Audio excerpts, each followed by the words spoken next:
తమిళనాడు ఎన్నికల క్యాన్వాసింగ్లో భాగంగా కాంగ్రెస్ అధ్యక్షులు ఖర్గే, జాతీయ అధ్యక్షులు ఖర్గే గారు ప్రధాని మోదీపై ఘోరమైన వ్యాఖ్యలు చేశారు. ప్రధాని మోదీని ఒక తీవ్రవాదితో పోల్చారు.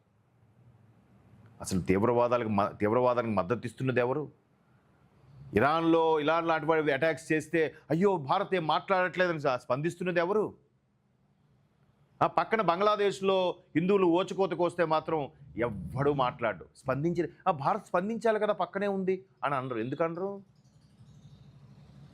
పక్కన ఎక్కడో ఇరాన్ మీద మాత్రం ఈ సానుభూతి చూపించాలట భారత్. సో ఎవరు తీవ్రవాదులకు సపోర్ట్ ఇస్తున్నారో, ఎవరు తీవ్రవాదులకు యాంటీగా పనిచేస్తున్నారో మనకి స్పష్టంగా అర్థమవుతుంది. పైగా అదృష్టం కొద్దీ సోషల్ మీడియాలో పురాతనమైనటువంటి చరిత్ర, అసలు ఇది చరిత్ర కాదు, తప్పుడు చరిత్ర అని ఇప్పుడిప్పుడు వెలుగులోకి వస్తుంటే ఆశ్చర్యంగా కనిపిస్తోంది. దాచేశారు, కప్పెట్టేశారు.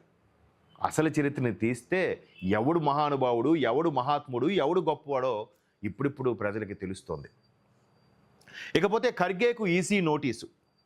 ప్రధాని నరేంద్ర మోదీ ఒక ఉగ్రవాదని కాంగ్రెస్ అధ్యక్షుడు ఖర్గే వ్యాఖ్యానించడాన్ని కేంద్ర ఎన్నికల సంఘం తీవ్రంగా పరిగణించింది. దీనిపై 24 గంటల్లోగా వివరణ ఇవ్వాలని ఆదేశించింది. తమిళనాడు, పశ్చిమ బెంగాల్ ఎన్నికలకు ఒకరోజు ముందు ఈ పరిణామం చోటు చేసుకుంది. మంగళవారం చెన్నైలో ఖర్గే చేసిన వ్యాఖ్యలపై బుధవారం 3 కేంద్ర మంత్రుల నేతృత్వంలో భాజపా ప్రతినిధి బృందం ఈసీకి ఫిర్యాదు చేసింది.